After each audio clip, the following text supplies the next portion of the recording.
Is 6 o'clock. The time is 6 o'clock, and we'll now call this meeting of the Citizens Advisory Committee to order. Please.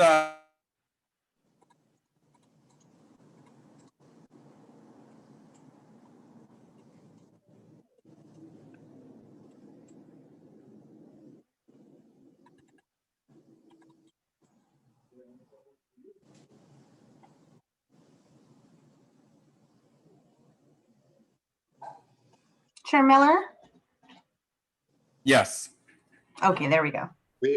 You accidentally muted everybody. Not sure how I did that. I'll try and avoid doing that again. I'm wielding the power. So, Fifi, there's a video you're going to play right now. Okay, please proceed.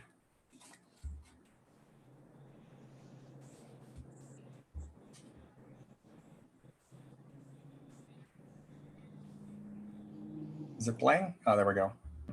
Due to COVID-19, this meeting will be conducted as a Zoom meeting pursuant to the provisions of the Governor's Executive Order N-2920, which suspends certain requirements of the Brown Act. This meeting is being live streamed on the CCTA website. The chair will call upon members, staff, and other speakers by name. Please speak clearly and state your name before giving comments or remarks. Persons participating via Zoom with their cameras enabled are reminded that their activities are visible to viewers. Members participating by Zoom wishing to speak should physically raise their hand and unmute their mic when called upon. Members should remute their mics when done speaking. Citizens participating by Zoom wishing to speak should use the Raise Hand feature or dial *9 if participating via phone, and the chair or staff will call upon them at the appropriate time. Citizens will have 3 minutes to speak. A 30-second warning will be provided. After 3 minutes, staff will lower their hand and mute their mic. Participants via phone will be called upon by the last 4 digits of their phone number. It is requested that public speakers state their names and organization, but providing such information is voluntary. Written public comments received in accordance with the COVID-19 Special Notice for Public Comment Guidelines are printed on the meeting agenda. If authors of the written correspondence would like to speak, they should raise their hand and the chair will call upon them at the appropriate time. All written correspondence received after that and during the meeting will be entered into the record. A roll call vote will be taken for all action items. Thank you for participating in a meeting of the Contra Costa Transportation Authority. Very good. Thank you very much, Fifi. Let's move on to roll call. Everyone be gentle. This is my first meeting as chair, so I'll try not to mess it up too bad. Fifi, go ahead. Okay, when I call your last name, please state your presence by saying here. Bristow. Here. Bauer. Here. Bustamante. Committee Member Bustamante. Hammond. Here. Hurley. Here. Isola. Here. Lunder. Here. Mahmood. Committee Member Mahmood. Moriarty. Here. Powells. Committee Member Powells. Committee Member Vega. Committee Member Wyrick. Committee Member Yao. Here. Vice Chair Rosenberg.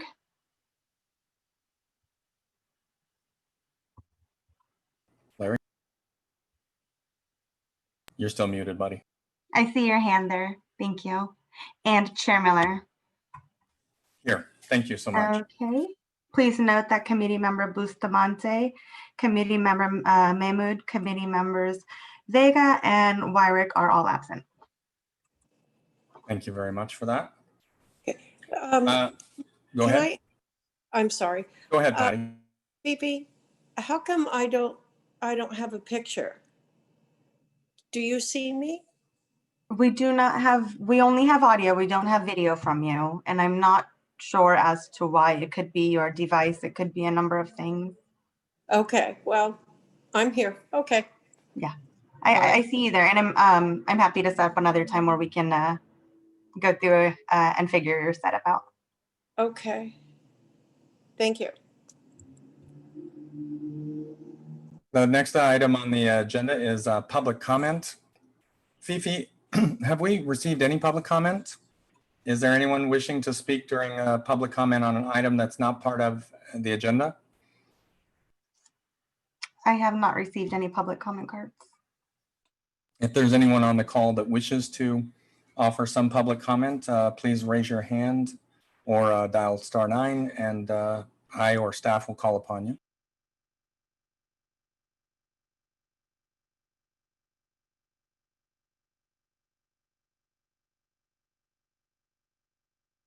It does not appear that we have anyone who wishes to offer public comment at this time.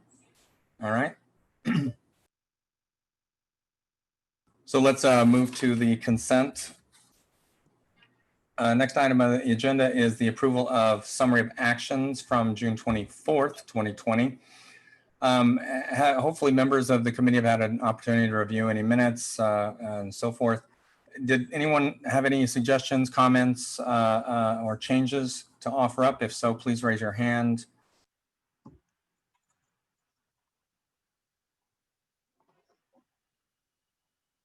Okay, any comments from the audience at this point? Raise your hand. Okay. If there's no further discussion, then can I get a motion and a second to approve these? I'll motion to approve. Really? It looks like Rosenberg wants to second. Am I correct, Larry? Okay. Okay, when I call your last name, please indicate your vote by stating yay for support and nay for opposition, or abstain if you would like to withhold your vote. Committee Member Bristow, Yes. Committee Member Bauer, Yay. Committee Member Hammond, Yes. Hurley, Yay. Isola, Yay. Linder, Yes. Moriarty, Yes. Powell, Yay. Yao, Yay. Yay. Rosenberg,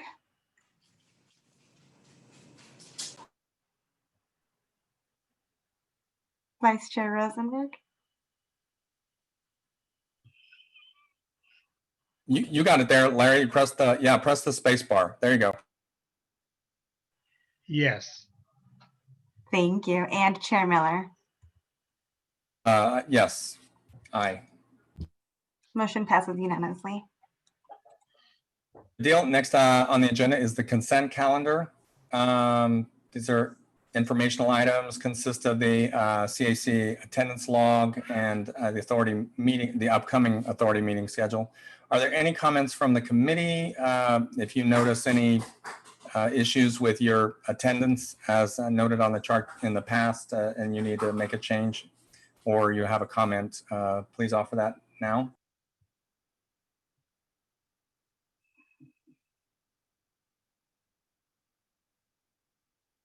And I'm to solicit if there's anyone from the public who would like to speak, please raise your hand or press *9.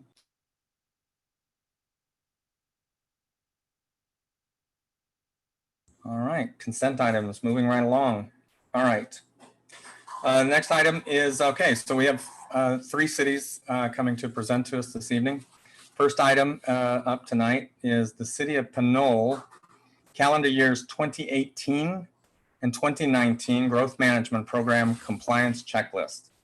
I have here that it'll be presented by Tamara Miller, but I'm guessing from the list of names I'm seeing in front of me that it will be a different individual or she's not here yet. It'll be myself, Misha Carr, and David Hannum. We're both on the call today. Ms. Carr, it's nice to have you. By all means, feel free to go ahead and proceed with your presentation, okay? Okay, great. Good evening, everyone. It's my pleasure to be here tonight to present this growth management compliance checklist for calendar years 18 and 19. It's actually my first time meeting you all, and I and David are both new staff at City of Pinole, but we hope you've had a chance to review our checklist. And one of the notable things I want to mention here, I looked at the previous year's compliance checklist. We tried this year to give you as much detail as possible. One of the things you'll notice we have on here as one of the attachments is kind of a matrix with the regional routes of significance and our progress towards all of those action items that are listed there to kind of provide you a detailed view of what we've accomplished to date. And with that, I open it up to any questions you may have for David and myself. Would anyone like to ask questions of Ms. Kaur?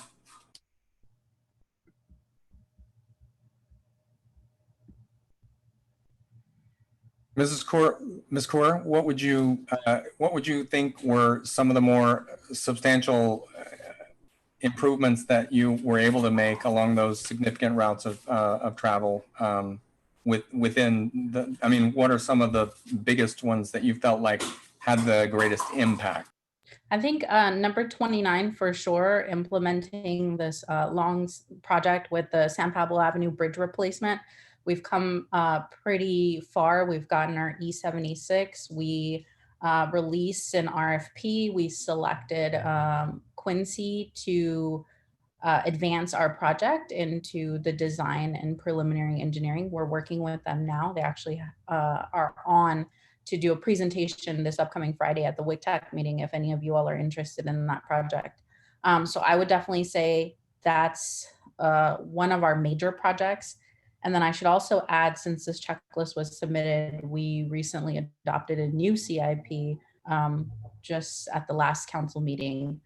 And the other thing I would say is a lot of our pavement management system using our Street Saver software, we're getting ready to do a large slurry seal job pretty much all around Pinole so that we can maintain our road network. So I would definitely say that those two are our big ones. And then one other one that we've had in our CIP is the rehabilitation of San Pablo Avenue, starting at the city limits all the way to Pinole Shores Drive. We're moving forward on that project. Finally, we have our field review scheduled this week. So that's another one we hope to move forward on. That's huge. I've got one more question. Have you, you mentioned the slurry management software and stuff like that, but I was wondering if you could comment on San Pablo Avenue, any kind of what kind of light timing software are you guys using on there, and have there been any changes, or has it just been routine maintenance, minor tweaks here and there, or has there been any kind of like coordination with other municipalities around?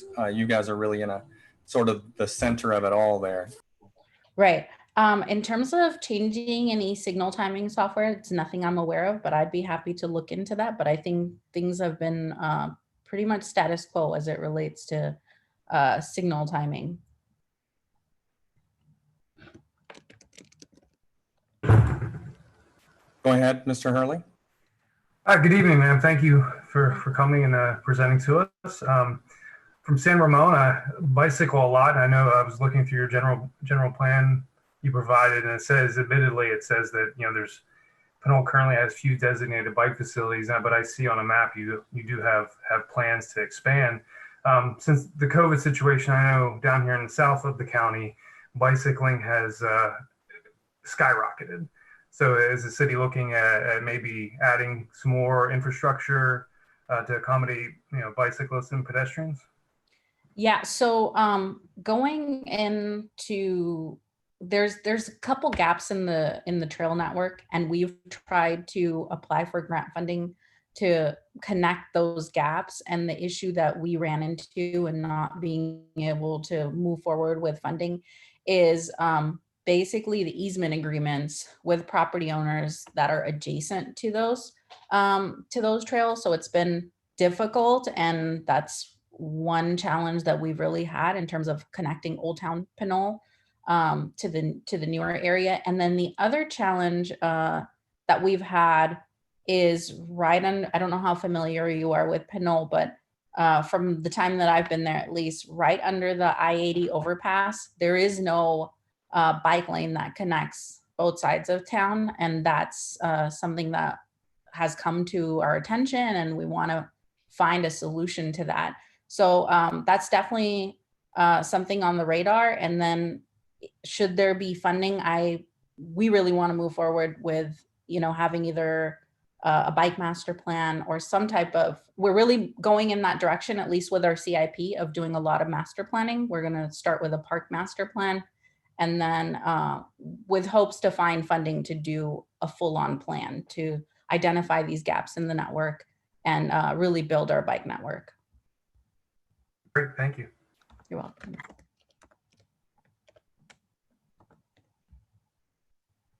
Other members, any questions? Raise your hand, or you could unmute yourself, either one.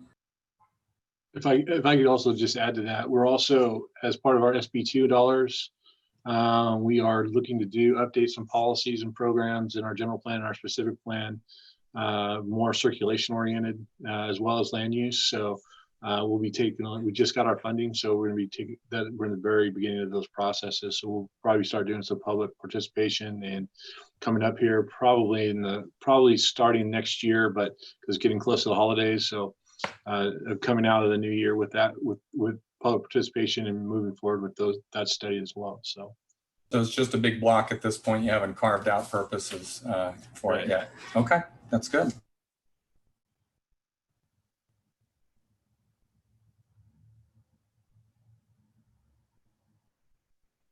All right.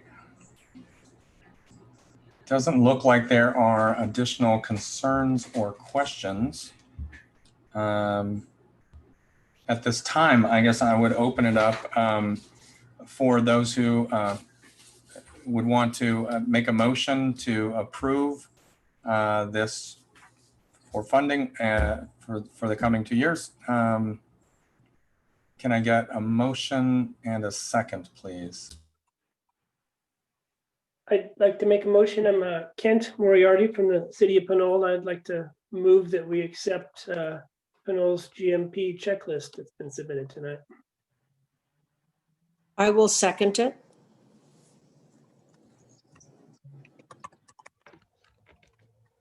All right, go ahead and call it, Fifi. When I call your last name, please state your vote. Bristow, Aye. Bauer, Aye. Hammond, Aye. Hurley, Aye. Isola, Aye. Lunder,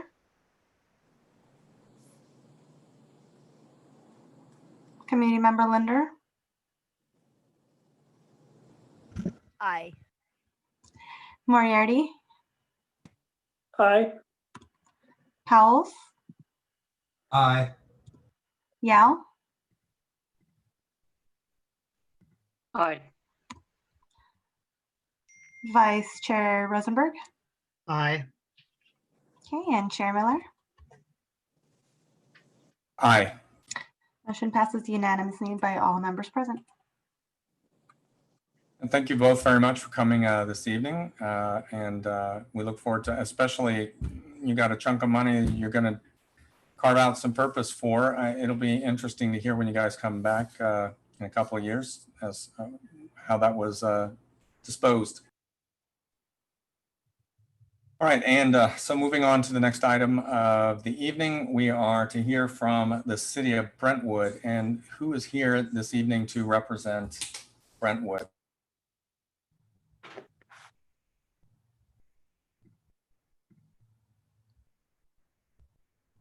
That's going to be Mr. Steve Kursavan. Oh, maybe Steve is on mute, perhaps. Or he might have thought we were going to take a little bit longer with the whole. No, this is Steve Kursavan. I'm the traffic engineer for the city of Brentwood. Welcome, Mr. Kursavan. Thank you very much for attending this evening. would love to hear. So go ahead and, if you will, let us know what your municipalities achieved in the past couple of years with the measure. Absolutely. I have been with the city of Brentwood for 15 years, so this is the 7th time that I've done this checklist. I think we're well versed in it. The city has adopted all of the regional efforts and action plans. We have a good mitigation measure policy in place for our developments because we're still one of the cities that is actively seeing development on a regular basis. We have staff that are committed solely to housing issues for the city of Brentwood. We understand the rules. We require traffic impact studies on any development of 100 trips or greater. We're in the process of changing that to vehicle miles traveled, which I'm not greatly in favor of, but we understand the rules. We will play by them. Probably the biggest issue, or at least the biggest project that the city of Brentwood was able to accomplish with very, very much help from CCTA, was the construction of the $42 million Balfour Road interchange. That was completed in 19. That was the last of the 3 interchanges located on what used to be the bypass, which is now Highway 4. They included one at Lone Tree, one at Sand Creek, and now one at Balfour Road.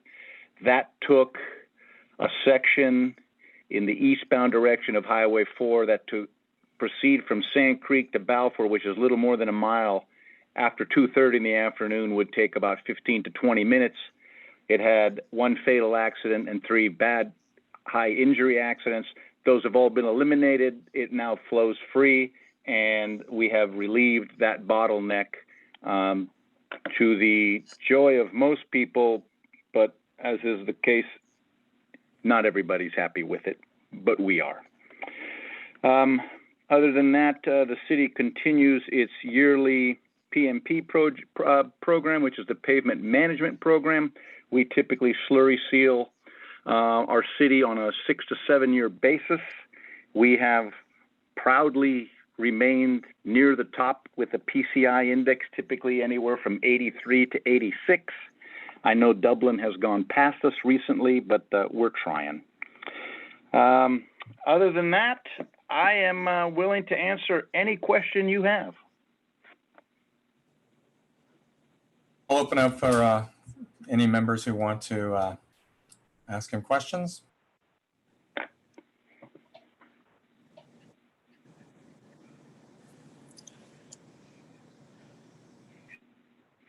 Well, I love to hear myself talk, unfortunately. I actually do have some questions for you, Steve.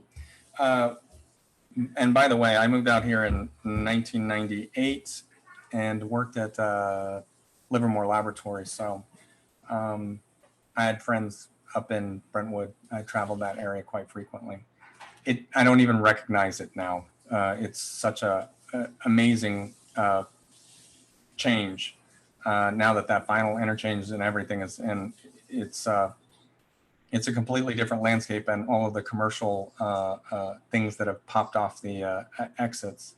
I don't even recognize Brentwood, but that's actually where I'm going to go with this line of questioning. I know you're not the Chamber of Commerce or some sort of development board, but where do you there's an Amazon facility. I think it's going to be maybe in Antioch or something. A warehouse was recently announced. Where do It's you going see, to Oakley. Oh, it's going Oakley, right? So right next to Going you, on Oakley right on next Main Street. Mm-hmm. So I guess I was going to go with where do you see some of the commercial development occurring, and how do you think that's going to positively and negatively impact some of the traffic patterns? I mean, hopefully that means some people will actually be working, living in your city and also working right there, Oakley or other places. How's the commercial development coming? Because that really helps you with your vehicle miles driven and so forth, traveled. So there are 2 projects. One is very specific. It's Costco. Costco is in negotiations with the city of Brentwood to have a new Costco built. Still figuring out where, but we figure it's going to be somewhere in the vicinity of the interchange of Highway 4 and Sand Creek Road. The other one is an area, and it's currently called PA1, planning area number 1. I'm sure someone much smarter than me is working on a much better name than that. Anyway, that is the area basically, if you're familiar, basically between Shady Willow Lane, Hydorn, and Lone Tree, basically behind Coles. It's also where the future Bart extension would go if it ever gets extended. And that is an entire area that is currently being designed for infrastructure that is intended to be strictly commercial. It would go toward tremendous lengths toward balancing our, I mean, face it, we are a bedroom community in the truest definition.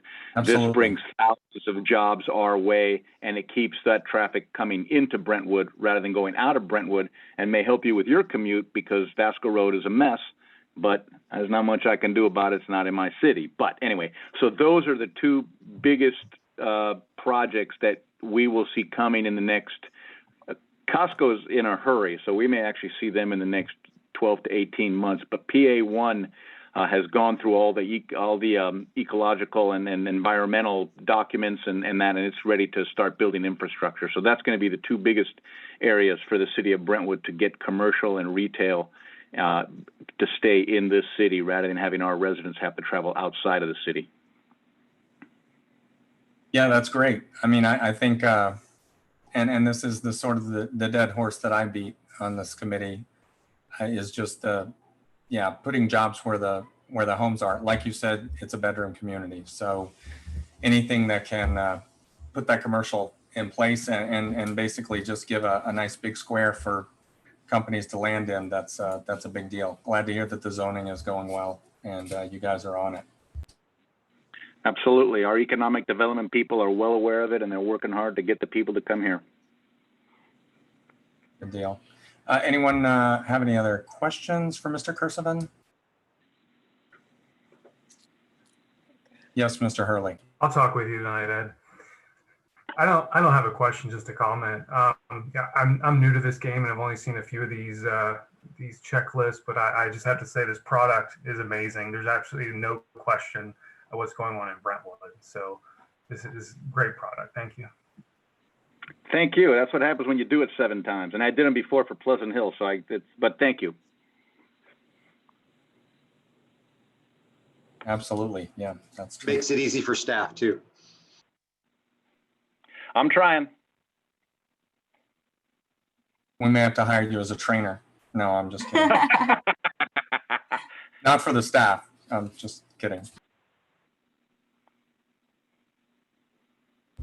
All right. Well then, let's see. Is our representative from Brentwood here this evening?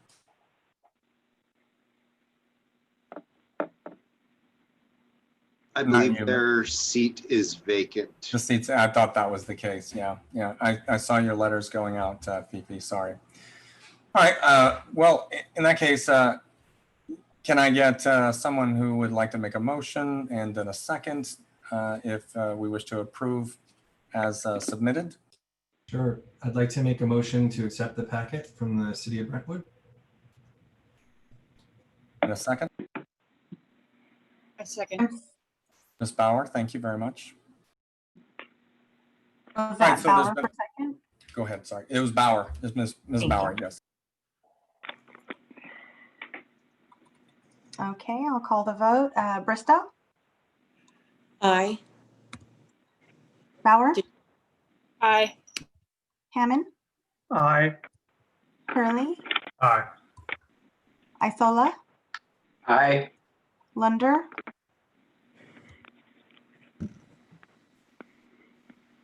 Committee Member Linder.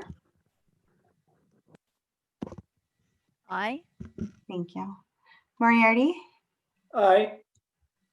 Powells, Aye. Yao, Aye. Rosenberg, Aye. Miller.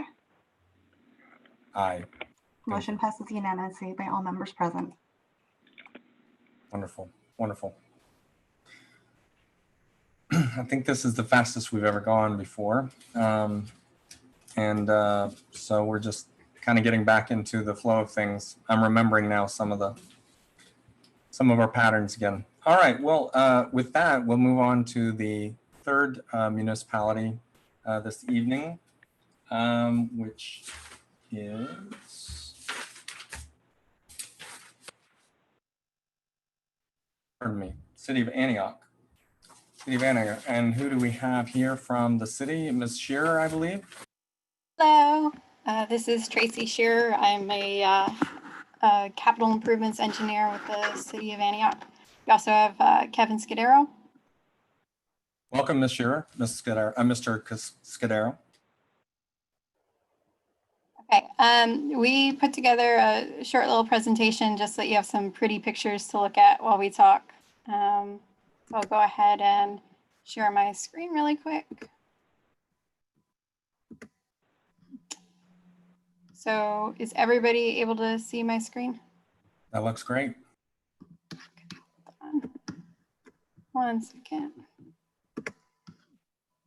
Okay, so we're with the City of Antioch, and I thought we would go through a couple of the more notable projects that have been completed in the last 2 years. So we'll start with the Lone Tree Way Golf Course Road resurfacing and bike lane striping. So this photo here is showing you Golf Course Road, which we did a rubberized chip seal on using a Cal Recycle grant and Measure J funds. So the portion that we striped with bike lanes is actually Lone Tree Way from Empire Avenue, so the Brentwood border, all the way up to A Street. So there's now a designated bike lane, or in areas where there wasn't enough room for a bike lane, we have marked it out with sharrows and signage. The next notable project is the L Streets Improvement Project. So this is going to put bike lanes in from Highway 4 all the way up to the marina. Currently, there are some bike lanes, but it's pretty patchy and they disappear pretty quickly. So this would complete the bike trail from the highway all the way to the marina and to the downtown area. So I hate to interrupt. This is an incredibly high traffic area. Wow. How do you mean? I just mean that main pathway coming from Highway 4 going down into the downtown and whatnot. That's pretty heavily traveled, right? So you're going to have bike lanes. So yeah, it would be protected bike lanes. So really, the only area that's high traffic is the highway to 18th Street. That's where most of the vehicles are, because that's where the high school is. So once you get past 18th Street, it's relatively lower traffic. Okay. And it really only sees vehicles at the end of the day when people are commuting. So otherwise, it is extremely low traffic. This project hasn't been completed. This is more like planning stage. So this is just some of the conceptual stuff that has been drawn up so far. And then another project that got done last year was our CDBG downtown improvements. So this was repairing sidewalks, installing ADA compliant curb ramps, in some cases reconstructing the actual road, and resurfacing other roads that were in okay shape. But these are very old roads. Some of them are concrete, not even asphalt. And so some of them were completely deconstructed and rebuilt. And then the more high profile is the Bart parking lot expansion. So the bike access improvements and the parking stalls. The parking stalls have the extra parking stalls, I should say, because we have parking, kind of.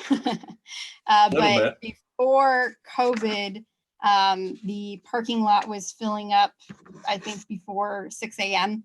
So it was clearly not enough parking.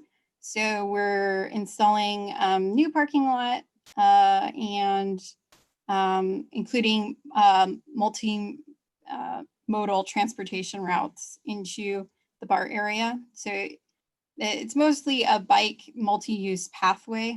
So the construction for that is starting up soon, but all the planning was done the last 2 years. And then the parking lot construction has started on the parking lot. And we hope both of the bike access improvements and the parking stalls construction will be completed in February or March of next year. So. Not too far off. Nope. Hopefully everything goes smoothly. So I'll let Kevin speak to the development side.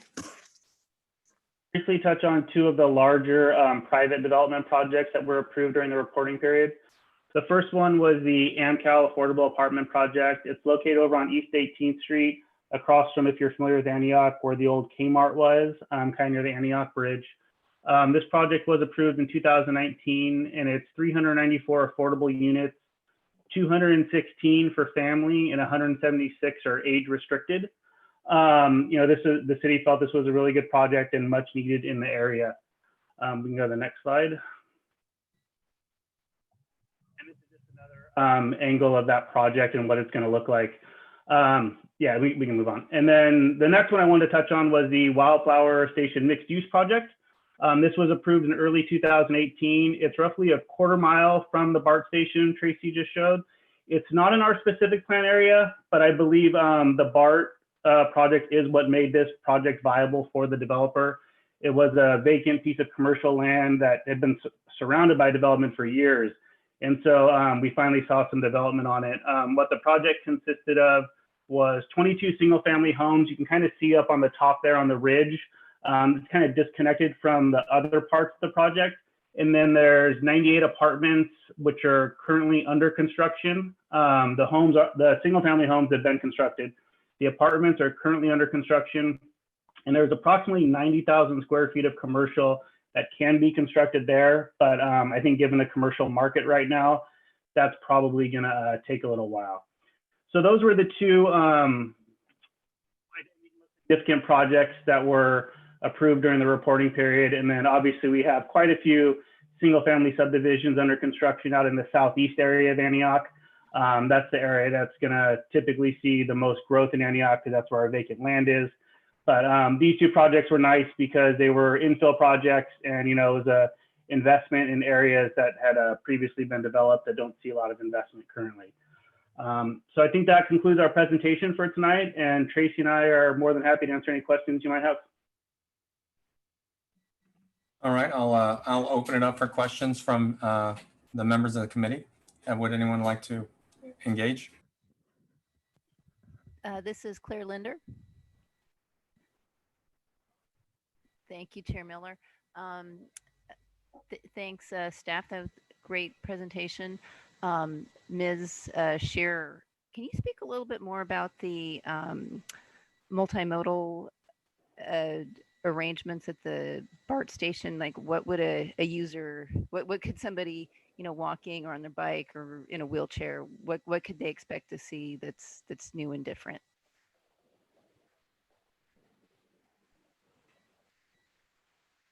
Sorry about that. So I can't speak, unfortunately, to the parking lot expansion too much, just because I am not that involved in this project. But I could offline get you some more information as far as what the exact improvements are that are being planned.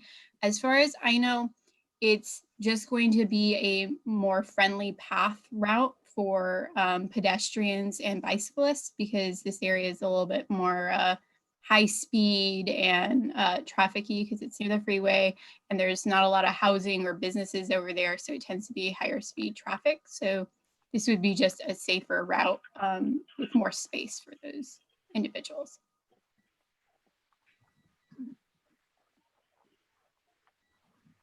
Does that answer your question? Do you want more information? I was just wondering, I think is Lone Tree Way, I'm not super familiar with the area, but my impression and memory of it is those are wide, high-speed roads. Is there like some accommodations or a bridge? bridge, signal timing, painted sidewalks, pedestrian crossing, that kind of thing. Yeah, so I have heard mentions of pedestrian bridges over there. So like I said, I am not personally involved in the project though, so I don't want to give you any misinformation. I've just heard bits and pieces from coworkers who are involved. So like I said, I can get you some more particular information and send that over to Matt Kelly to distribute. That'd be great. Thank you. Okay, thank you. I mean, there's been a lot of discussion about this. We've talked with various members. Various people have come to present about this in the past, about the Bart E expansion of parking and temporary. They were looking at temporary ways to situate some parking. It's good to see that something permanent has been identified that is adjacent to the existing property. That's good, good, good. Are there other questions? I'm trying to hold my own until others have had a chance to talk.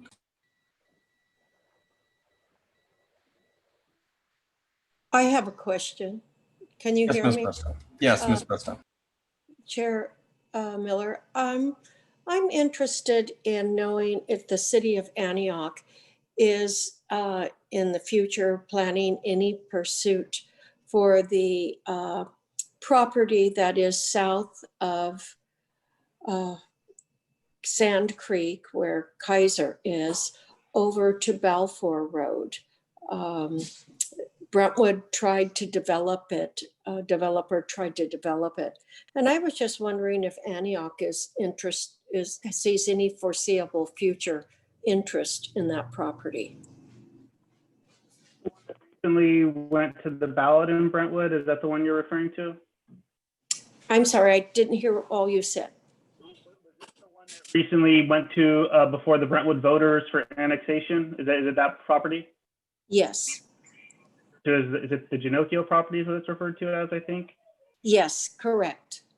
So I'm not aware of any efforts for the city to pursue it, but we do have it in our general plan. But just because it's in our general plan does not mean that we're actively pursuing it. We obviously have area within our city limits out there right now that still need to be developed. I think from a Brentwood standpoint, that property was a little bit more ready for development given the infrastructure to the south, whereas from Antioch, there's a lot more development to the north that would have to take place before it even reaches that property. So obviously, annexation and that is kind of a more political decision, but it is in our general plan. Okay, thank you.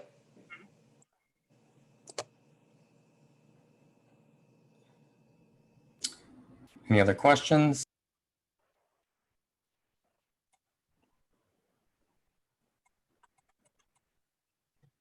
All right, I have two questions then, and I'll keep them very quick.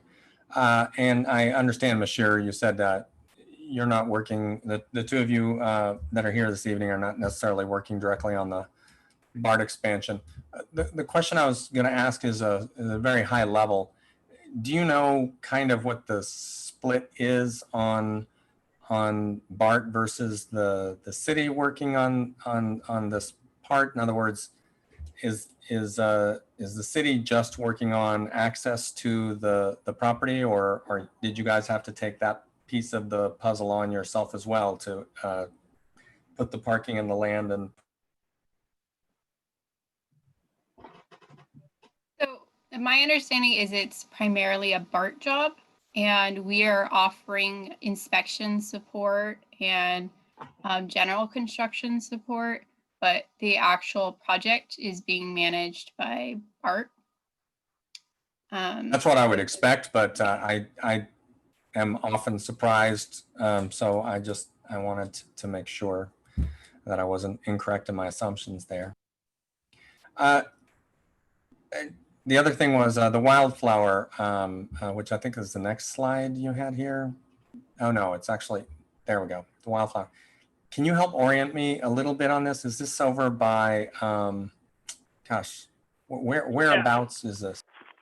So, if you're going down Hillcrest Avenue, away from the freeway towards the south. Yep. Towards if you followed all the way down, you'd end up at the Walmart, right, at Lone Tree. Right. Near there. So if you know where that shopping center is, as you're driving down Hillcrest, it has like a Shell station and Applebee's. Are you familiar with that? Yep. It's the very next parcel of land on that side of the street. So it kind of curves there as you're going down Hillcrest, and then Hillcrest kind of curves, or you go straight on Deer Valley, it kind of curves with that. So yeah, that was just bare hillside, right? Or am I wrong? If you don't drive that area a lot, you're going to be it's going to be really amazing when you drive out there right now, when you see the level of construction going on. So yeah, no, it's a really great project, and the city is really excited for it. And yeah. That's fantastic. Yeah, actually, maybe my first marriage was to someone that lived on Hillcrest, so I'm familiar with that hill, and I didn't recognize it because that development on the side. She lived in a condominium that was up along that upper ridge line. I didn't even recognize this area. That's vastly different. Someone said a lot of the activity development is taking place toward the southeast side of town. And can you give me a couple of ideas of what a couple of the bigger items are down in that southeast area? Yeah, so that's area right now. It's pretty much Kaiser Hospital, and then we're starting to see there's more homes. The homes are kind of getting built from the east to the west out there, so I think that's kind of where the runs. So we have a few projects out there on Ranch Road. You might see a few residential subdivisions. One is Hydorn Village. The other is the Vineyards at Sand Creek project. And then as you get to the further west, we have another development by DeNova, who's also developing this wildflower project called Aviano. And then those are kind of the more under construction projects out there. And then we recently approved the project called The Ranch. If you follow, Antioch development, it's been a pretty high profile project. There were ballot initiatives on it that went through court rulings and a lot of stuff. But so that was recently approved, and that's basically to the west of Kaiser. So that's across Deer Valley Road, and that's another going to be a very large development. I believe it's over 1,000 homes. Yeah. Okay. Yeah, and by the way, development is to the east. Oh, go ahead. No, I'd say more of the shovel-ready residential development that's currently under construction is to the east, and on the western Mount Diablo, those are kind of more in development stages and are probably a few years away. Yeah, I live in Clayton now, so the Deer Valley side is the Marsh Creek Deer Valley side is very familiar to me. And by the way, I got to say, the one thing that was impressive was to see all of these residential developments that were coming in with. You are one of the few towns that we're hearing large numbers for addition of low income or age restricted. You guys are really knocking it out of the park there. I would just obviously I always say caution, leave some room for like the Amazon warehouse going on in Oakley. Leave some room for that kind of development to happen in your community, or your vehicle miles traveled are gonna skyrocket. Let me ask you. You mentioned there was a lot of litigation and so forth. Where's the ranch? I apologize having not kept up with that development, but really quickly, was this a high density project that was able to then bypass EIR and all kinds of other stuff? Is this that kind of thing? The single family development out in the Sand Creek focus area. And basically what it was rather than going through the city processes, it was a ballot initiative to approve the project. And then when that happens, the city council has a choice to place it on a ballot or to adopt it. The city council chose to adopt it. because they wanted to see the project, but then due to a lot of issues that I can't even keep straight, to be honest with you, the ballot initiative ended up getting invalidated. But then since then, they've gone through the development process and been approved. Okay, I appreciate that, Kurt, summary. Thank you, thank you. And I apologize to the other members for keeping everyone on so long.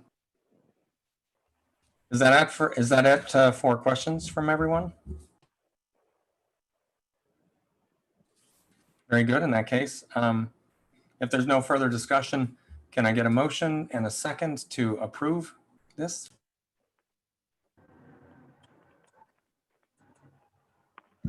I'll motion to approve the City of Antioch's growth management checklist. So moved by Ms. Linder. A second, please. Second. I'll second. By Mr. Hammond. Thank you. All right. Okay, ladies and gentlemen, for the last time tonight, Committee Member Bristow.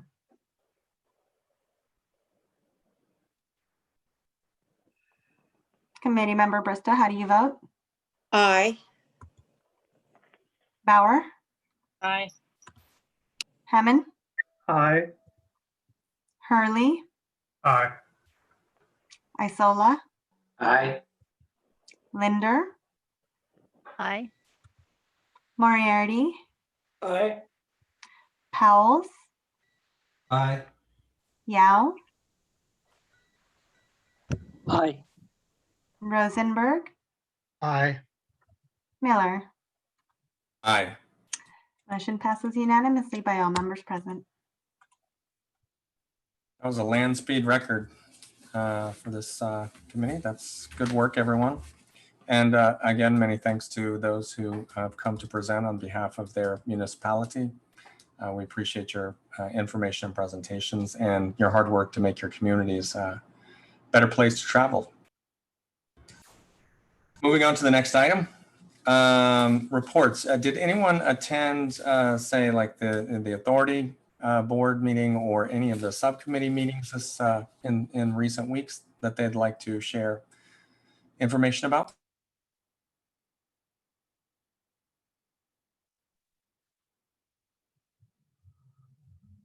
All right, then next thing is staff comments.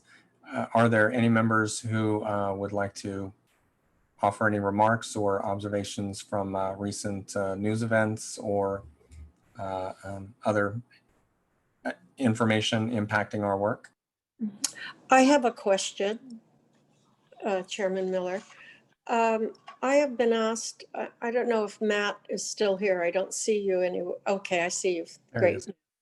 I was asked by the Byron Mac to give an update on State Route 239. And I'm wondering who I could get that from. Well, we're starting a brand new phase of that project with a new team. So I think the team is kind of raring to go and share information. So I think I might be able to get someone down there pretty quick, or whenever you want them. Well, we would like them for the October meeting, if that is possible. Patty, could you send me an email and with the date and the request, and I will forward it on to the team and see what we can do for you. Okay, I will do that tomorrow. Thank you, Matt. Sure. Thank you, Chairman. Thank you, Ms. Bristow. And go ahead. Chair Miller, I have a couple of comments, if no one else has any. By all means, go ahead, Mr. Kelly. So at our last meeting, which I believe was June, we received a presentation from our finance, our CFO, and our director of programming. The director of finance talked about the impacts from the shelter-in-place and COVID-19 on our actual sales tax revenues for Measure J, and the director of programming, Hisham, talked about its impacts on our actual project funding, our Measure J project funding. And we said we'd bring that back to you. We will bring that back to you at our next meeting. We're still formulating our plan, and we just received our final sales tax revenues from the state for the last fiscal year, which ended June 30th. And I'm just going to give you an update on those numbers before you receive a full presentation at our next meeting. But when we spoke to you in June, you said the impact had not been quite as bad as you guys had expected. Yeah, so then we were looking at about an 18 to 20% reduction in revenues. When we received our final receipts from the state ending June 30th, it was only a decrease of 3.25% from what we were expecting. Could you repeat that number? 3.25%, and in an actual dollar amount, 3.1 million. So we were expecting, I think, around 96 million, and it ended up being 93.5 million. So wow, that is, that is good news. However, the unknown is the impact on this fiscal year, which started July 1, and that's where we could take a bigger hit. So I wanted to let you know the relatively good news that we didn't see as much of a hit, and maybe it's because you've all been spending money locally or on Amazon or wherever you've been spending it, and I'll encourage you to keep doing that. Sounds like everyone's been doing home improvement projects and buying appliances since they're having to spend so much of time at home. Yeah, and maybe some expensive e-bikes and maybe, some good things like that.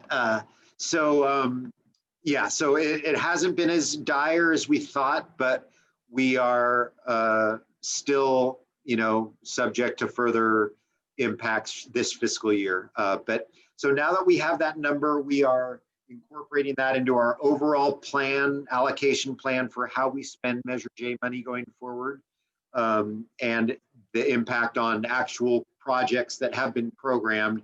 And these are, maybe some major projects on the highways, and as well as local projects, bike and pedestrian improvements, and other local arterial improvements. So we will be coming back to you at our next meeting with that allocation plan, so you can see how we plan to deal with the cuts we've had and the cuts we expect to have in the future. So just wanted to give you an update, but it isn't all as bad as we thought it was going to be, at least for last fiscal year. So just wanted to share. I don't mean to put you on the spot at all, and I don't even expect that you'll have any information along these lines. But also, when we met back in June, there was some, chart candy about some infographics about some of the traffic patterns and stuff that had suffered during that. Without needing hard numbers or pictures or anything, I'm just wondering if you could qualitatively describe what has happened since then as far as resumption of activity. Yeah, great question. So we are bringing that item to our board in October as well. And basically, what I think what I told you, I'm not sure, I'm trying to remember where we were at in June with this effort, but we were basically taking data that we got from Bart and how Bart expected to be impacted in their ridership, and then kind of saying, well, if those people aren't taking Bart and they are going back to work physically, and they're going to be on the roads. Exactly. They're going to be on the roads, whether it's arterials or freeways. So we've been trying to kind of forecast how that Bart reduction, ridership reduction, is going to impact the roadways. So we will have more information on that. I will just tell you that what we've seen is in the AM, it's not rebounding that much, maybe definitely less than 50% of normal. But in the PM, say starting at about 2 p.m. and going till not as late as before, but maybe 5 or 6 p.m., we're seeing close to 100% this is mainly on the freeways where we're seeing that level of congestion returning. It isn't on all the arterials, but it's primarily the freeways, but we've seen areas where it is back to 100%. The time is shifted slightly to earlier in the afternoon. And we're not really sure what is driving this, because in normal times it would be school traffic in the afternoon that really, it combined with the commute traffic that really saw that afternoon surge. But we're not quite sure what's doing it, but we're doing our best to try and figure it out and come up with some mitigation measures that we're going to take to our board, like things that may be under our control or some of the jurisdiction's control. We'd like to propose more carpooling, more things like that, but we know carpooling really is being treated like Bart, where people don't want to jump into a car with someone they don't know. Van pooling may have more positive impacts because it's people going to the same workplace generally, and they may know each other already and trust each other. But it's all a bunch of unknowns, especially if there is a second surge or something like that. But we're really trying to do our best to get a handle on it and come up with some mitigation measures so we can bring that back to you as well. Yeah, great question. And then I wanted to also comment on the checklists. I did reach out to all the presenters ahead of the meeting, encouraging them to really provide more of a presentation. I know you've seen some good presentations over the last year or two, and some that are lacking. Or non-existent. Or non-existent. No, it's fine. So, I mean, some people are going through this process for the first time. Some are going through for the 7th time. Yeah, and I realized in the case of our first presenter, I did reach out to the submitter of the checklist, which was the person you mentioned, Chair, and they sent other folks, so maybe they didn't get my memo. But I am really encouraging them to put more effort and content into their presentation. So I think Antioch definitely got the memo today. And I know you guys saw like what El Cerrito did last year. I think they set the gold standard for they were amazing. So that's what I'm trying to do. So I will work harder going forward to make sure they all kind of get that memo and understand that, this committee, it's not a golden ticket to their return to source funds, that they are expected to present content, and you are also have the, it's your prerogative to ask them whatever level of questions you want to ask, but you always do that, so I don't need to push you guys. So I'll be pushing the cities.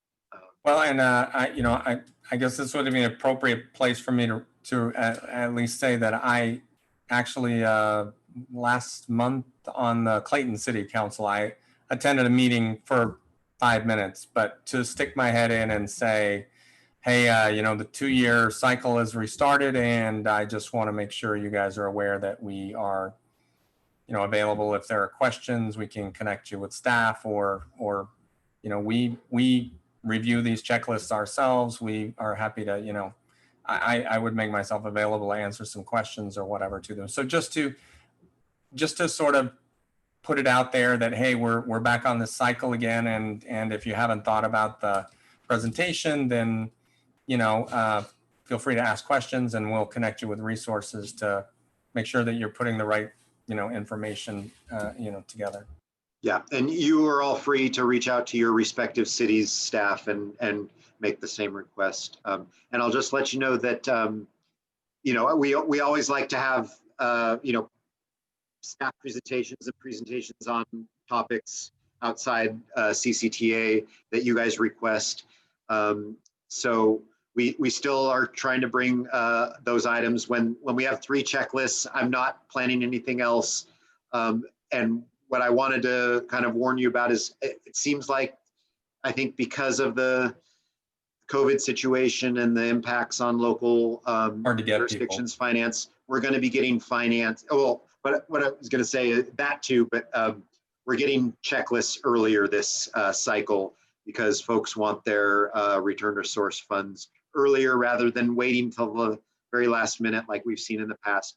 I think that's generally a good thing, but if we get several checklists, I may be bumping those presentation items to future meetings. But if there's only 1 or 2 checklists, we'll add a presentation and another presentation item Sorry for putting words in your mouth, Mr. Kelly. No, but that's also an issue. It's harder to track down staff to make those presentations due to that. Member Linder, if you're still here, I am working on the induced travel topic. I'm working on that for another a technical committee I work on. So whatever I find from that, I'm going to bring back to this committee. That's all I have today. Any other comments? Yes, yes, Fifi. Okay.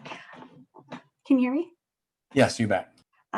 Just wanted to remind everyone, this is a gentle reminder, and you're all very, very good with this, but AB 1234 and AB 1661, both ethics certification and sexual harassment policy and prevention certification are required by all CAC members and are also required to be renewed every 2 years. So if you are getting close to being out of compliance or your certificate on file has expired, you will be hearing from me if you haven't already. I also wanted to let the committee know we've reached out, the authority has reached out to all of the cities with vacancies and informed them that there is a vacant seat on the committee and they do require representation. So we're hoping to get a lot of seats filled in soon. And on that note, I would like to announce the retirement of our longtime member from the city of Pittsburgh, Larry Wyrick.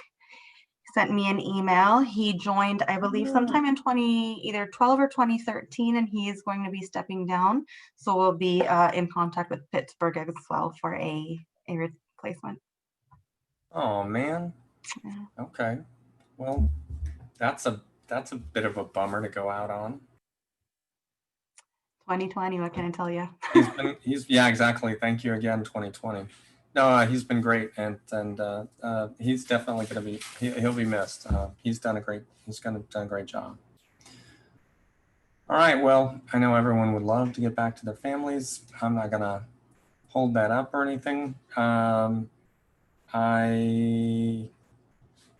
Unless someone is going to ask for something for a future topic, like getting Anthony Weiner in here to talk about AB 35 and AB 50 and how they're directly in opposition to our vehicle miles traveled. No takers for that. Okay. Then in that case, I will move to adjourn. And I don't think we need a second on that one or anything. I appreciate everyone attending. Appreciate everyone attending tonight, and we'll do this again. All right. Thanks, everyone. Thank you. Thank you. Bye.